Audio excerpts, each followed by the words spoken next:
Call the Accessibility Advisory Board meeting to session. I'd like to start with a roll call. Evelyn, can you do that for us, please? Sure. Bill Rawson. Here. Jack Davis. Here. Margaret Finger. Here. Brad Daly. Here. Kathy Maston. Claire Mullen. David Powell. Here. Lisa Ox. Oaks here. Oaks, I'm sorry. I was like, uh-oh. Taya Smith. Here. Youth on Board, Ethan Brown. Here. All right, the first order of business is confirmation that the Kansas Open Meeting Act required notice has been properly provided. Everybody received that? Yes, it's been Yes. provided. Of course, we went over that in our last meeting a little bit. David and I had the opportunity to attend the assistant, it was the assistant, wasn't it? Assistant Attorney General's Yep. open meeting law and open records presentation at the Bicentennial Center, which is now Tony's. It's pretty interesting. A lot of legalese, but Yeah. it was nice to have the opportunity to take it in. Have you all had a chance to take a look at the minutes from the last meeting? Yes. Yes.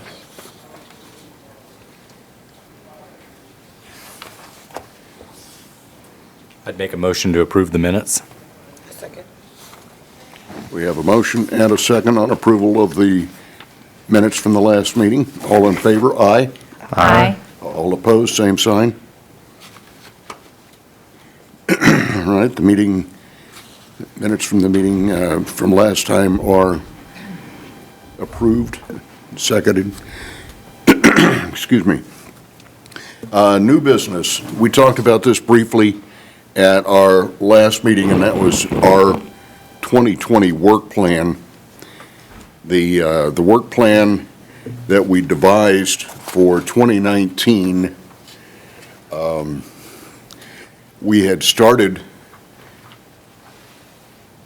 making some inroads on the projects, and then we went through an unexpected change in board members, and so things kind of came to a halt.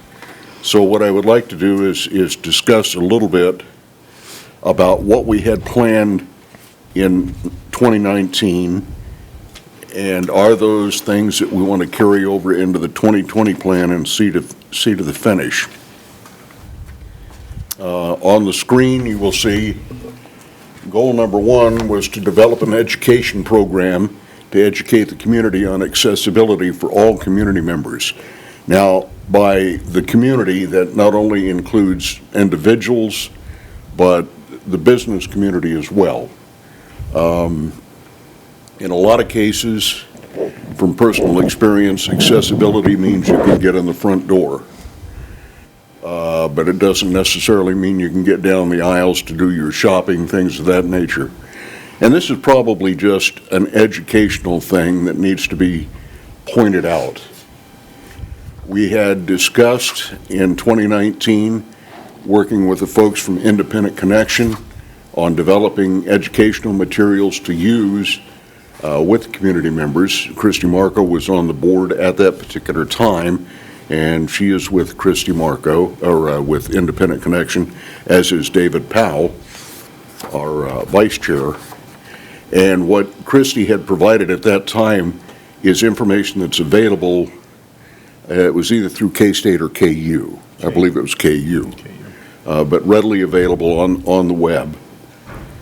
We planned on working to promote exactly what the Accessibility Advisory Board is and what education that we can provide through face-to-face, one-on-one communications with individuals, as well as through brochures and flyers.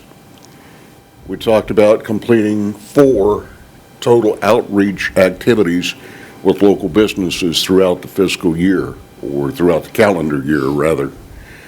We did talk about maybe doing a parlay, a public parlay at Astra, which they've done in the past, to bring people in that could ask questions that we could answer to the best of our ability at that particular time.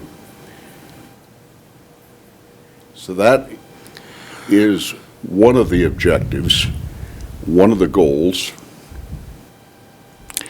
Any comments on that? Any suggestions on that? Is it- Oh, sorry. Go ahead. I was going to say, I think that we should streamline this a little bit so that it's more of something that the board can accomplish in a one-year period. I think that possibly when we're talking about outreach activities, that could entail financial, like we need money for that. So I'm thinking, I don't know what you all think about kind of meshing that with like housing. So like focusing on accessibility in housing, because we do get some HUD funds and we might be able to kind of combine those so that we can use those funds to have something that, you know, that the community could really kind of hold on to. I think 4 might be a lot. I don't know. I'm thinking maybe more like 2, and then kind of just gain that momentum, and then for the next year, maybe kind of reach a little further. I just don't want this board to lose momentum if you're not meeting that objective, because that is if you think about it, that's kind of a lot for activities in 1 year. So those are just my thoughts on it. I think that parlay is something that could easily be accomplished, and something that we could definitely do within a year. And that could be kind of included as one of the activities. Because that we had something there for housing, and it was really successful. So those are just my thoughts. When it comes to education materials, like thinking about construction or remodel, things people do that can make things more accessible, where in the community are some of those education materials? Where can they get a pamphlet or a brochure that goes over some of, is that an independent connection? Or? We can get stuff as far as ADA is concerned, but it wouldn't specifically come from Independent Connection. It would just come from, I think Great Plains is the Great Lakes, closest. Yeah, Great Lakes is the closest ADA center. So all the information will be coming from there. We had talked about at one point including a brochure in like a water or an electric bill, something that goes out to every household in the community. That's a great idea. As an outreach. Whatever came from that, anything? Pardon? Whatever came from that, did anything? Nothing. That's why we're revisiting 2019, because of what it turned out to be a rather major setback for us. I think that getting the information out that the Accessibility Advisory Board actually exists, what its purpose is, and that we are available to individuals as well as business leaders to discuss their situation with them or find the information for them, could almost be accomplished on a postcard-sized brochure that could be included in the bill. And I think last year, did we not talk about that being something that the city would probably be okay with? That might be doable. As far as budget's concerned, I'm not sure, but I'll definitely double check on that. So are you thinking about that as one of like the outreach activities then? Yeah. Okay. If we're looking at all of the goals that we set from last year and trying to incorporate them into a plan for this year, last year was a pretty hefty goal all the way down the line. To me, it's paramount that we start moving forward as quickly as we possibly can with this And if it means paring down the objectives under each goal, I have no problem with that. We need to pick the one that gets the job done the quickest and we get the most mileage out of. I agree. I think looking into that mailing and then that public parlay, I mean, that's easily doable, and it could really reach. I have a reservation about a public parlay Okay. simply because of the attendance to public forums Okay. that people have. It seems like they would rather not attend and make their feelings known when the forum is available. They'd rather complain afterwards. Oh, okay. I'm not saying that would be the case here, but that's my own personal reservation about that one. Okay. Looking at number 2, where it talks about a flyer, I guess what I'm thinking of is, like, with the city, when you do building stuff, there's a trifold piece of paper that has information about, like, setbacks, front yard setbacks, side. I guess it'd be really nice if there's something like that So available when people are doing housing things, just with simple suggestions of things they can do to make their home more accessible. And you know what? There is something, I don't have it with me right now, but when I first started in January, they had just created something. I can, let me email that out to you all and you could take a look at it. But there is something that they do offer that kind of get an overview of ADA accessibility type issues when it comes to like permits and construction and things like that. So let me email that to you so you can take a look at that. And then maybe if that's okay, if that's good, then maybe, there's some minor tweaks and that meets one of the objectives, or there's some, some stuff that we can add to it to make it meet our objective a little bit more.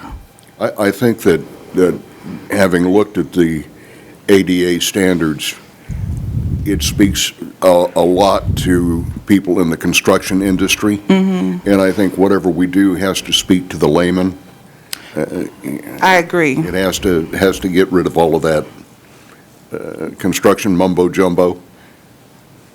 Okay, I agree. So maybe something, Yeah, that's what I'm thinking of, like that trifold thing with setbacks. You can go into the city code and you can get tons more information, but it's a simple thing for a right. person, not the contractor, to understand. And I think if we could do something like that for some of the accessibility issues, if 10% of the new home construction took 10% of those things, that'd be great in the future compared to what it is now. Okay, so I'm going to email that out to you all and you can take a look at it. Because it does kind of go, it's not a trifold, but it's like a one pager and it kind of goes over a lot of the major things. So we can start there. Okay. So are we in agreement that it would probably be a good idea to pare these objectives down to make it a more workable situation? I did, there's something that I added, I was kind of adding some stuff earlier, and it doesn't necessarily have to be its own goal. It could kind of mesh with that goal number 1, but, and this is just an example, like increasing communication to the public about accessibility-related events and opportunities. And, this is an opportunity to announce that stuff to the public. Like this meeting, people watch it on Access. So I was thinking maybe, just communicating events or opportunities that we all kind of hear about, because we're in that community where we hear about these events. A lot of people don't, and I really got the idea from looking at I went to a community meeting a couple weeks ago, and the Optimist Club has a communication contest for the deaf and hard of hearing. So it offers a $2,500 scholarship to students. So I was thinking that, I think that that's a really doable goal for this board, is to just let that be communicated to the public, because I'm sure a lot of people don't even know about that. And this is an opportunity. Believe it or not, people, all the time, they're like, "Oh, I saw you on TV." People watch it. They're kind of, going past on channels and they stop and they're like, "Ooh." So, I don't know if that could even kind of be added to number 1 as just an objective of that. And we kind of tweak the goal, but we're really, the main idea of that goal is trying to educate the community and inform the community. So I think that that's a really doable one, just to kind of getting us all in the kind of, I don't know, just in the motion of communicating with the public about what's going on as far as accessibility and disability issues.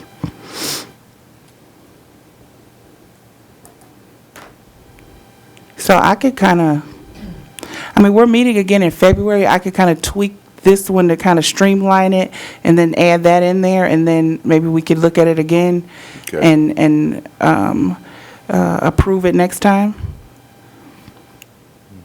That agreeable? Yes. Okay. And we might be able to streamline some more of these. So that was goal number 1. Does anybody have anything else about goal number 1? Well, goal number 1 and goal number 2 basically can be accomplished in the same fashion. I think doing away with the 4 outreach programs a year, Okay. I think we could probably do that without a problem. So you're talking about combining goal number 1 and 2? Yeah. Okay. Create a residential education. To identify. So making this an objective of the kind of education? Yeah, just combine 1 and 2. Okay. Make goal 2 an objective of goal 1. Pardon? Make goal 2 an objective of goal 1. To create. Okay, back up to 1. Making objective number 2 a goal of number 1? No. No? I think I would leave goal number 2. That seems like a big project. It is a that's big not. one. Yeah, that's an important That's a one. separate thing. It's a big one. Now, as far as goal number 2, I'm thinking invite all the background of previous programs. I think we actually did this one. So maybe developing like a follow-up objective to that. I think with this one, this isn't going to be something that is accomplished in a year. I mean, just to be honest, this is going to be a big goal. But I think taking a couple of steps this year towards that goal would be awesome. I think that, just that meeting and inviting the first responders, that was a big step in kind of understanding what has happened before and what could happen in the future. This is about, like, when they call 911 dispatch, then electronically it comes up at that address. Yeah, let me give you a little background on that. During the housing seminar that took place last year, this one is a real hot button with me.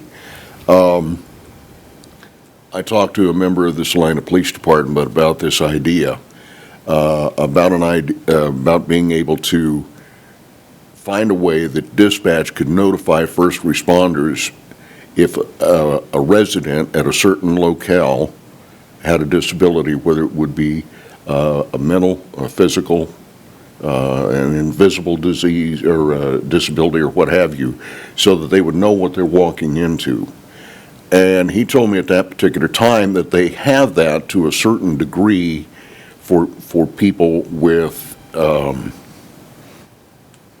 enforcement issues. Okay. They already have what they call a jacket, that it would be easy enough to do this, to add it to an individual jacket. But having talked to the gentleman that is the head of dispatch, he came in and spoke to us. It would have to be done on a volunteer basis, meaning that the individual would have to contact the dispatch and give them the information. Then it would be paramount on that individual, if they moved, that they would have to let them know. It's not that it's not a doable. There's just not enough manpower for dispatch to initiate it. It would be something that The data entry part of it. the data entry part, I don't think is going to be an issue, because you're not going to get flooded with 1,000 Right. at one time. The idea is to do the outreach, to the individuals. Oh, no, to do it. Yeah.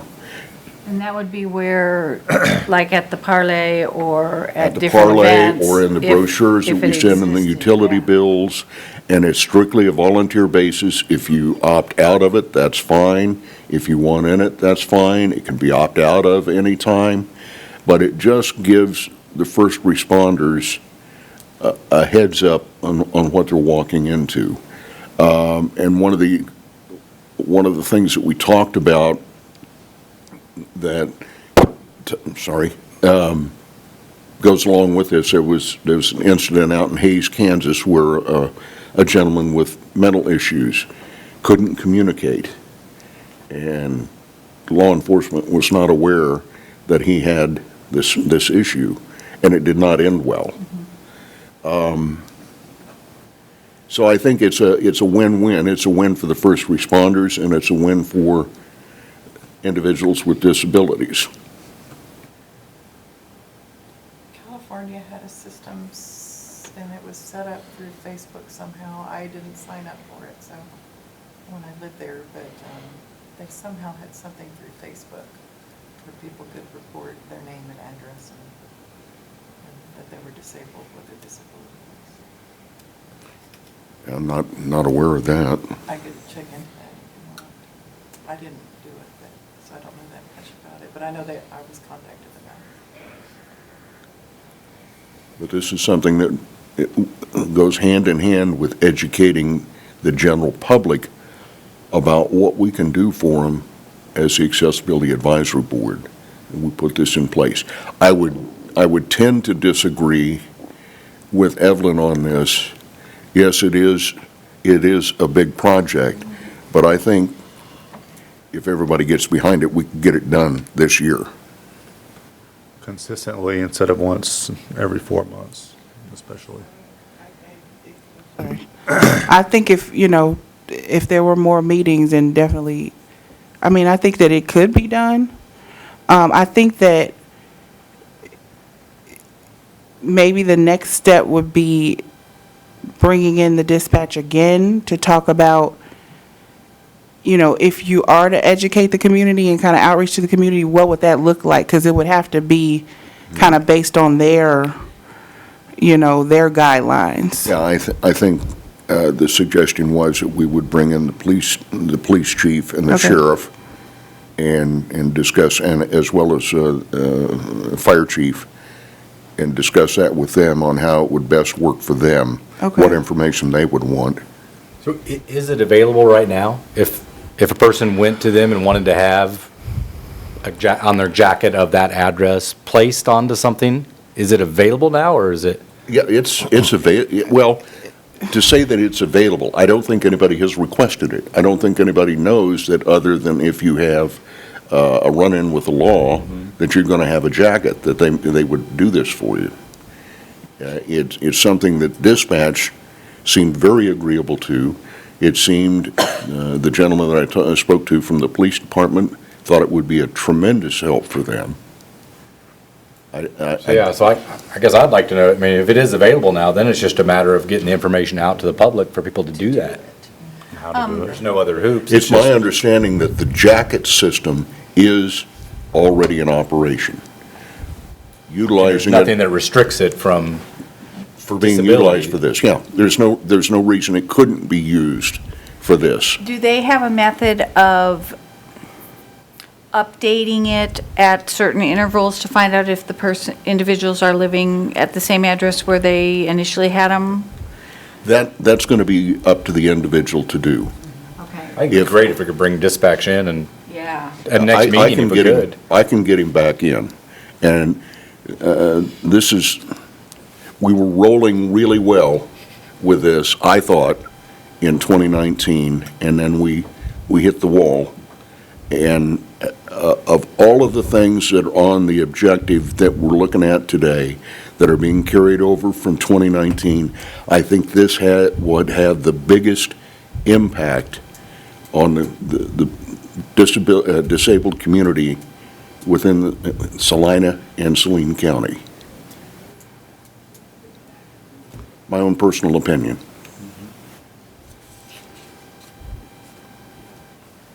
So if I had my Okay. druthers, I would switch this to objective number 1.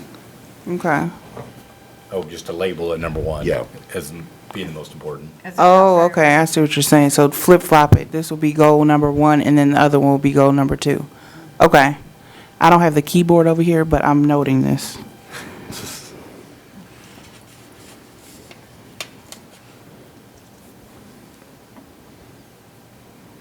Okay. So then, as far as the objectives for this, then, do we want to say meet with dispatch, fire, so Sheriff the and dispatch police. for the police, fire, and the sheriff to talk about how, kind of the guidelines so that we would know how to communicate this to the public? To develop guidelines. Okay. And to better understand the process for someone that would want to call in to get this jacket placed on them, like how they would go about that. Okay, so how about I just say, yeah, develop guidelines, and that way the sub-objectives will be meeting with them and whatever else we need to do to figure that out.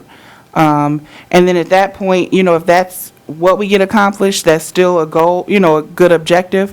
But if we go further than that and actually, are able to start educating the public, then that goes above and beyond the objective. Okay. So I'll add that. Evelyn, does your department do news releases?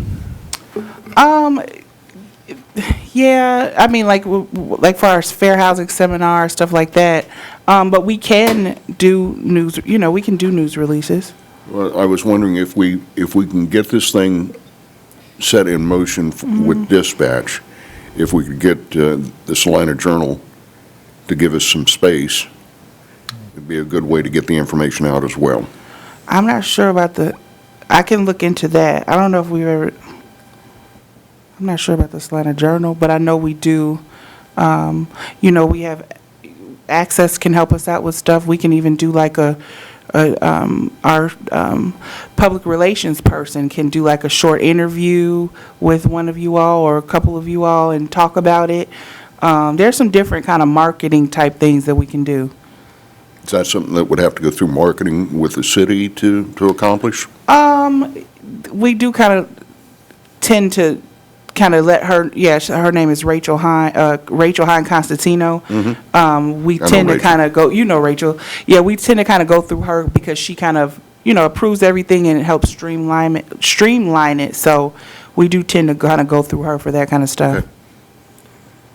But I can look into that. If we wanted to reach out to Salina Journal, even KSAL, I have contacts in both of those. I don't know if you want me to reach out KSL, do they exist? online. Well, I know Tim Unruh would probably do an article from the Journal, but I wonder too if the police department, fire department have their own PR system that they might want to kick in with this as well. Sheriff? Yeah, it would all go through Rachel, but All through I think Rachel. they have their own Facebook pages. So they could, it would all kind of funnel through Rachel, but they do have their own, like social media stuff, so they could put it on there. I know this doesn't touch on the topic that we're talking about right now, but you mentioned Facebook. Sometime back, you and I talked about whether the city would allow the board to have a Facebook page. Did you ever hear anything on that? Yeah, we can't do that. It has to go through, our office, which right now we don't even have a Facebook page. So it kind of just goes on the city's general page. So we can do stuff. It would just be on the city's general page. Is there any reason that any member of the board couldn't develop their own Facebook page titled Salina Disability Group and put information on there that, I don't think so, just because they want everything to go through Rachel, but let me double check about that. Okay. Can we talk about stuff on our own personal stuff, like sites and stuff? Or does it have to be under the banner of this? There are certain guidelines for that. Let me, I don't want to say anything that I don't know for sure right now, But let me look into exactly what the guidelines are for that. I know that we kind of have to be careful about what we do as far as Yeah. social media and stuff. We want to, whatever we talk about at the meeting, I mean, isn't necessarily, some stuff that we can't talk about, but we just want to be careful about what we talk about as far as the board, just because of the Open Meetings Act and things like that. I'm gonna look at the coma and stuff like that, and then I'll give you the particular portions of that talk about social media, okay?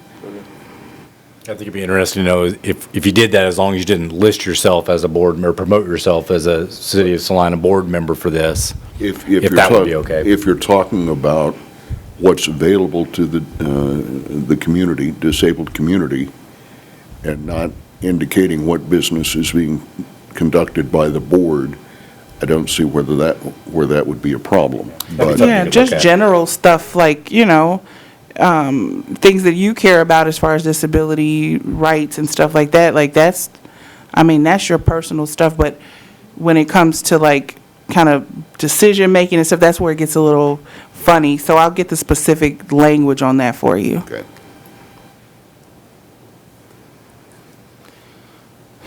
Okay, are we okay with goal 2? I mean, I took the notes on how to kind of change it, and then we'll go over it again in February. Okay. And then goal 3, continue to monitor accessibility concerns within the community. This was just like a general kind of, this is what the board does type goal, I think. So working with the city of Salina to monitor upcoming building projects to include A, B from the beginning, addressing accessibility issue complaints within our community, working on updating transition plan in progress. I'm not sure what this was last. That was one that Jake was wanting. Jake and I think Ethan, you were going to work on that too, weren't you? Yeah. Yeah, And and I actually then we hit emailed the Jake wall. right as he was, yeah. The transition plan is a list of projects that the city has that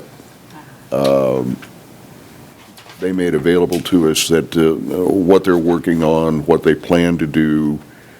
Some of it deals with accessibility, some of it doesn't. But as you can tell, it was last revised 11 years ago. It needs to be updated. Okay, I'm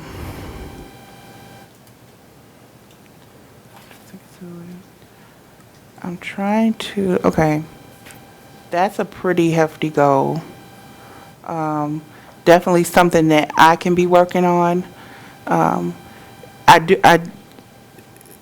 want to say that with the caveat that we're really short staffed right now. It's literally only me and Julia in the office, so we're missing one person. And we have well over 20 complaints in our office, as well as, a lot of other activities that we're working on. This is definitely, now that I'm aware of it, something that's on my radar. But this would be something that I would need to work on. But it could still be an A, B goal because it's something that you all are kind of overseeing. So I think that as far as this one, I think, my first step on this one is going to have to be to read the transition plan and figure out who I need to talk to get that revised in the first place. You know what I mean? So if it hasn't been revised since 2009, it's definitely something that needs to be looked at.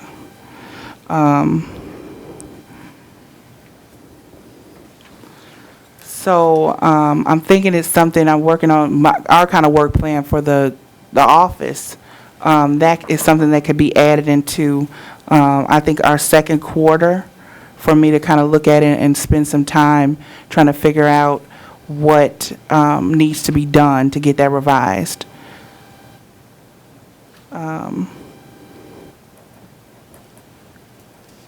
Are there any objectives under number 3 that members of the board feel need to be deleted or expanded upon?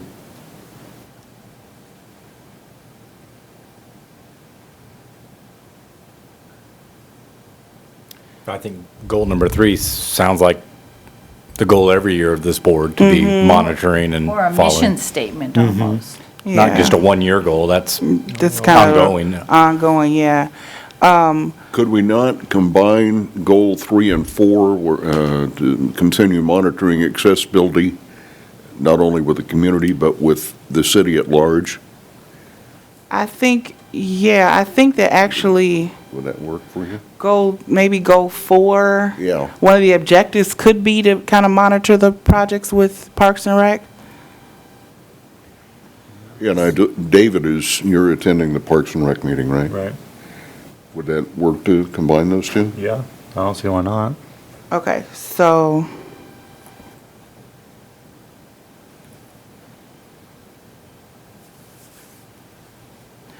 I can combine those. That'll be a And good combination. I missed last month's Parks and Rec meeting, but at the same time, every time I go, I don't feel like it's substantiated by attending those meetings. I guess I don't understand the point of attending, because I mean, maybe sometimes they may have something like going on at the park and whatnot, Right. but I don't feel like it's enough to actually, I feel like I'm wasting my time kind of doing Okay. that. How do you feel about that, Bill? Well, if you're just going to be talking about the fact that they're mowing the cemetery, I don't think that's something that affects us. Right. And then the last one I attended, they were talking about the field house and all the different events and stuff going on through the field house. Okay. It sounds like the field house is doing great, but as far as accessibility reasons, nobody really touched on anything, and I think they were Okay. compliant as far as I knew, because Those it's, minutes come out well in advance. I was gonna say, if they'll send you the minutes in the agenda. I mean, I think if, if you see something on there that you're interested in, or that go to those. is of interest to this board, maybe So then. just go to the pertinent ones and not necessarily every one. Well, here's something you can suggest to them. If the field house is doing so well, let's get some adaptive sports in there. Yeah. Put that bug in their ear. And the field house is not in the transition plan from 2009. Very new.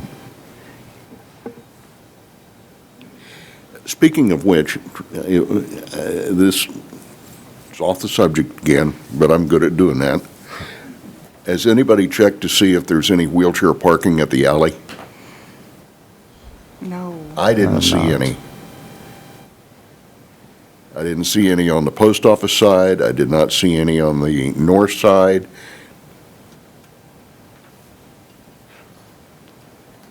I can look into that. Okay. I think there's some across the street on Santa Fe, but not in, like, around the building. Well, they've got loading zones and stuff that would be a lot handier. When you pull, and you could, when you pull in the front of the building, they have, like you said, that loading and unloading. So you can load and unload. But I want to say it's across the street. on By the Santa- Paramount? Yep. The actual Right. parking. The actual parking. There's none, because I have a handicap sticker. Well, we could probably get it moved closer we did at the field house. Yeah. Okay, I will get in contact with Steve Owens is the manager. Steve Owens. Okay. Thank you. I had to play that in my head. Okay. Addressing accessibility issue complaints within our community. I mean, our office definitely does that on a daily basis. Well over half of the complaints that we have right now involve disability issues. So that's definitely something that we're doing. How do we become aware of those? I know they come to your office, but how do we as a board know about them? You know, that's a really good question, and it would be, because of the confidentiality issues, it's not something that we can talk about right now when they're open, but let me talk to my director and just see maybe how you all could be more informed about that so that you know what the issues are. I mean, that's one of the reasons I did, I mean, I could talk in general. One of the reasons I did say about goal number 1 and kind of meshing it with housing is because so many of the complaints that we have are housing related, and they're involving reasonable accommodations, and these disability related issues. So it's definitely a concern in our community. And if we could somehow kind of, just get that, get this board more like informed about that and working on those issues, I think that would be a really, really good thing for the community as far as accessibility. Because if you think about it, housing, I mean, it affects everything that we do, so if you can't live comfortably and enjoyably in your in your house, and it makes your life harder because you have a disability, it shouldn't be that way, so I think that's a really big issue in our community. But whether it be, once the complaint is closed and then you all hear more about it or something like that, let me talk to Lauren about that. I'm not sure exactly how it works. Of course, after a complaint is closed, it's kind of open, subject to open records. So let me talk to Lauren about that. I realize that we're not a governing body, but it would be nice that we could see some type of reaction to what the board does as far as getting together and giving their time. Yeah, and maybe even... One of my big right. frustrations, and I think I've aired this to you personally, is that the board really has no teeth. So when you're talking to Lauren, ask her how we can get some teeth so that what the board does means something. Okay. And then as far as those concerns, I was thinking, when we, at our HRC meetings, which is our Human Relations Commission, even though we can't tell them the specifics of what the complaints are, we have like a general thing. So we'll say like, there's a housing complaint with, reasonable, basis of reasonable accommodations or something like that. So I'm not sure if that's something we can share. I mean, it's an open meeting, so I'm thinking we probably could share that with you all. Let me just talk to Lauren about how that would look, because Well, let me, I know you're going to ask her, and I respect that, but let's say somebody came to one of our accessibility advisory board meetings with a complaint about an accessibility problem. What options do we have as a board for that individual? Do we just refer them to you? Yeah, you would refer them to us, and they would come, we could assist them with filling out an application. If it's housing, but there's also public accommodation. So if they felt that they were discriminated against, at a business or anything like that based on their disability, then, we can take that too. So it's not just housing, it's public accommodations too, and employment. So if they felt discriminated against based on disability in any of those arenas, they could come to fill out a complaint with us. And I think personally too, when we know of the issues going on in Salina, it would give the board a better sense of direction That on we ways need, to we improve need to the be community. finding out and learning more about what we can do for housing. We need to be finding out more what we can do for parking or whatever it might be. But I think by hearing those trends of what those complaints Give us a better sense of are. direction. Instead of us Yeah. thinking we're helping the community, when the actual complaints come in, that tells us what's wrong with the community, and it could better gear us to be able to improve that situation. That Or makes even- 100% sense to me. Maybe just we started a basic of, I provide, or, Julie and I provide like a, kind of like during a meeting to talk about exactly what we do and how we can help as far as disability related issues. That way, you all can kind of serve as that mouthpiece in the community. This is what you can do if you feel like you've been discriminated against based on disability and employment, housing, or public accommodations. You know, here are some scenarios of how you might be, because a lot of people don't even know that they're being discriminated against. A lot of people just kind of know and have this core sense that something is wrong, that they shouldn't be treated like that, but they don't know that they have an actual, some recourse, for that. So, I mean, that's something that we can do if you're interested in. It's just kind of a basic, like, this is what we do, and here are some, I mean, we don't say that here are all the organizations in town that can also help, but we do have, as long as it's a nonprofit, we have a list of resources that's like, well, like Disability Rights Kansas, like, if you filed a complaint in our office, they might be able to help you as far as legal advocacy or independent connections, so kind of developing that kind of network of where people can go, what people can do if they are having disability-related issues. So I don't know if But, that could be an objective or something. On the complaint side of it, if you were to come and say, okay, we had 12 complaints about housing, then we would know that we should target landlords with our education information. If you come to us and tell us that people are complaining about parking, then we know that with our educational material, we need to target business people. It would just help us an awful lot. You wouldn't need to tell us the address of the complaint or the name of the complainant. So maybe just one of the objectives is, I had to talk to Lauren about it, but being able to keep informed about disability-related issues that are brought to our attention.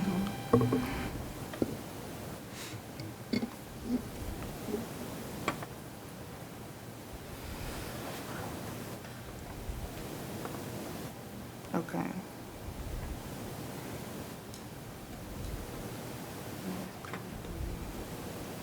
Okay.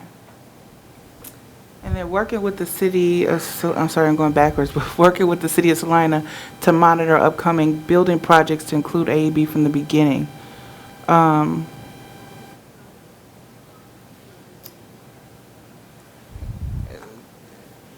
would be the planning commission, wouldn't it? Yeah, so I mean, Lauren is in charge of all that. She's our director, and she's in charge of planning and zoning. Do you want me to talk to her about how we can make that come to fruition, and then maybe at the next meeting I'll have like something to say about that objective, of how we can actually meet that objective?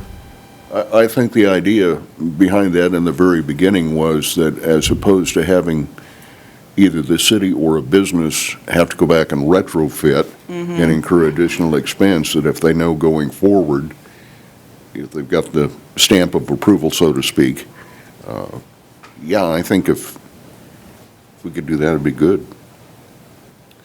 I know that when we first talked about this, I did ask about, because there's a design review board, so, or not board, but they have meetings. So if someone does bring a design, they'll have a meeting about it. I did ask about the disability related issues concerning that. And actually that flyer that I said I was going to email to you all, they give them that. So might be able to kind of meet two objectives in one if that is updated or, added to. That could kind of be the communication from this board about that. I don't know how you feel about that, or do you think that there needs to be more communication from the board other than a flyer? Or do you want to kind of start with a flyer and then see how that? We could look at the flyer and Okay. see.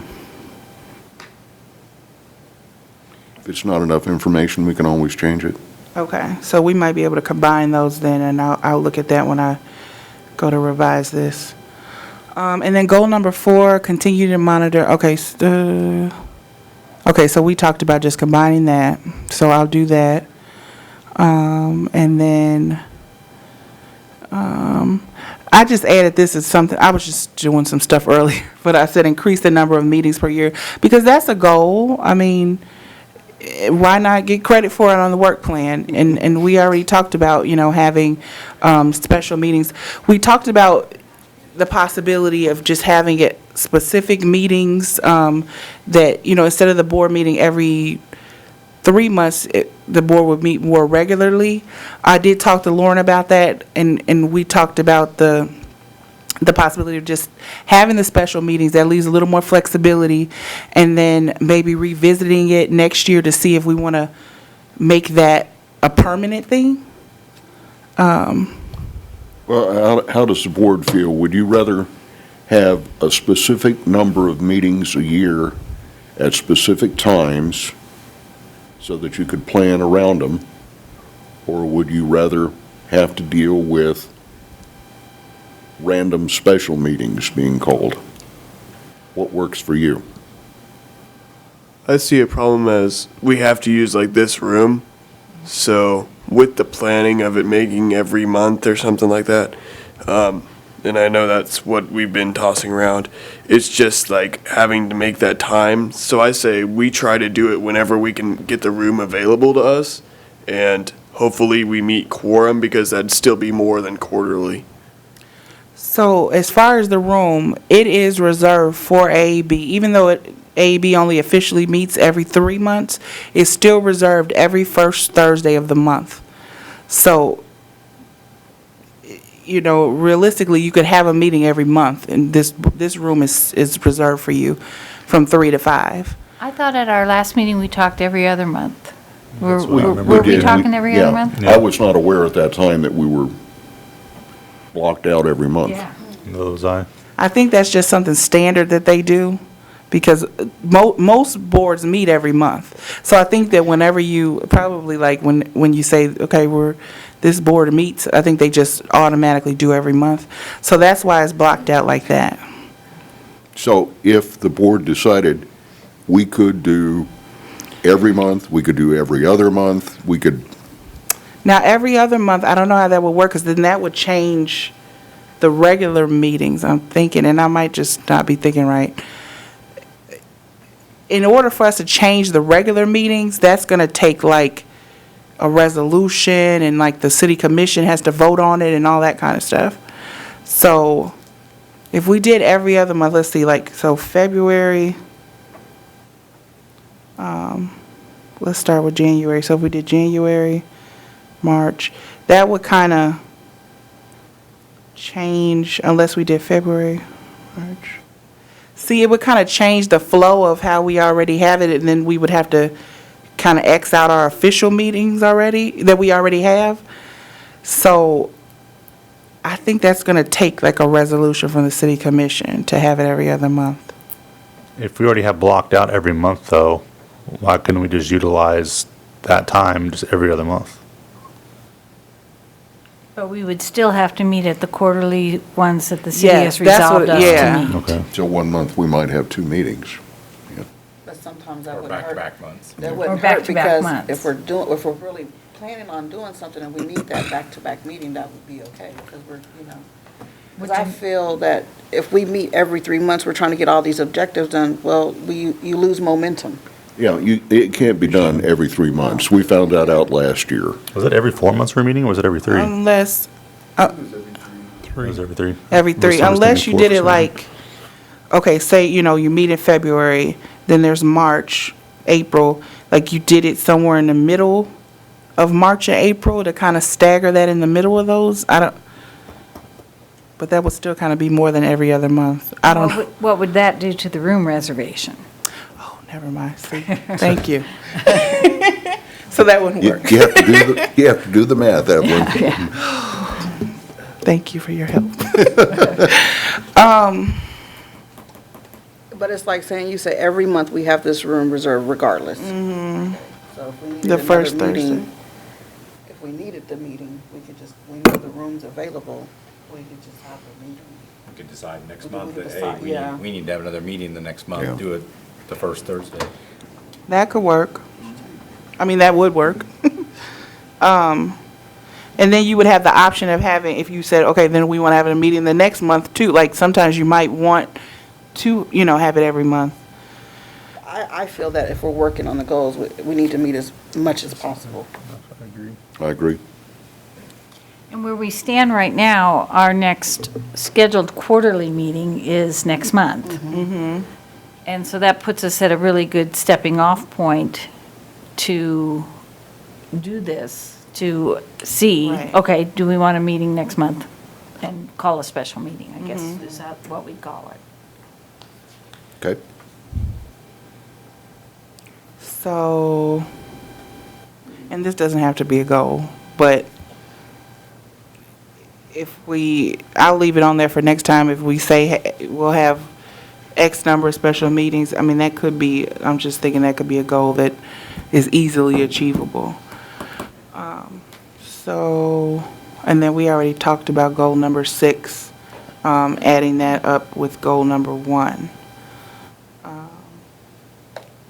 So, I'm going to get this all fixed up and ready for next time.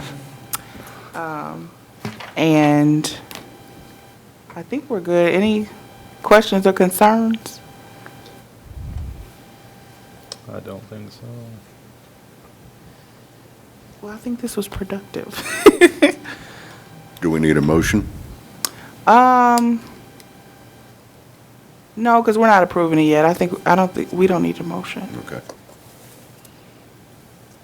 All right, well, then I guess we can move on to our next unfinished or other business, one of which was a subcommittee discussion, which we've already had. Correct me if I'm wrong, but we've determined that at our regular meetings, if we decide we need to call a special meeting the following month, we would do that. We would utilize that option. Okay, I just wanted to make sure it was communicated right. Okay, good. Yeah, because in order for transparency issues, we're going to kind of stay away from like the little separate subcommittee, but the special meetings will definitely make up for that, and we should be able to accomplish what we need to at our meeting. Okay. So.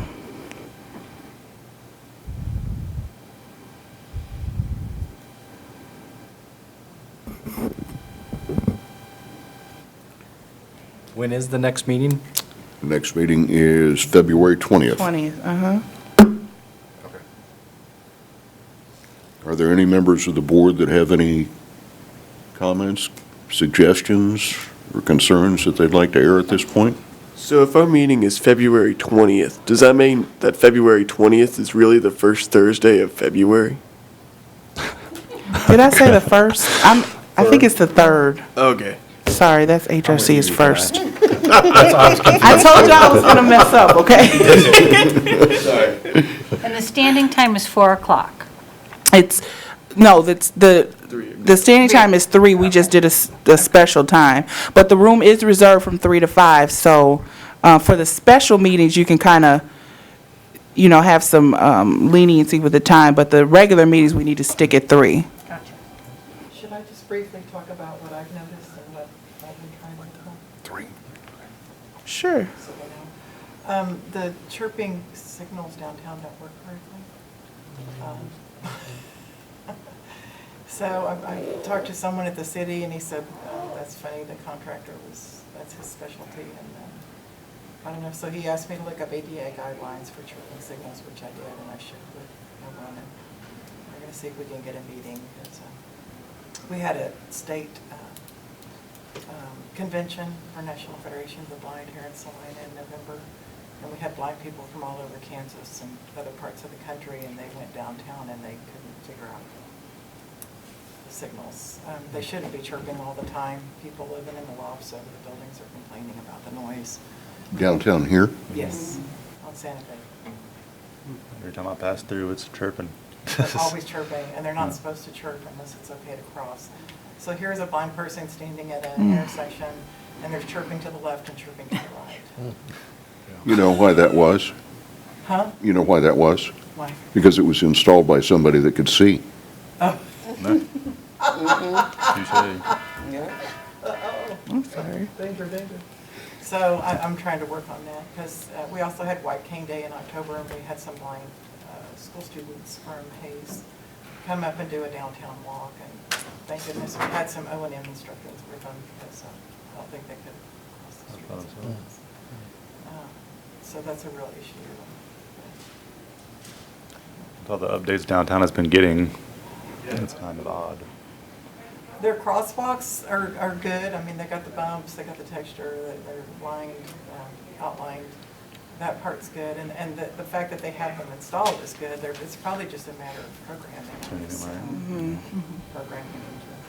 Well, it's not surprising. They can't get the streetlights synchronized, so.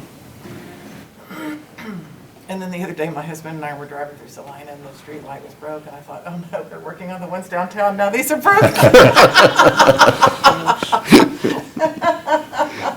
Whoops.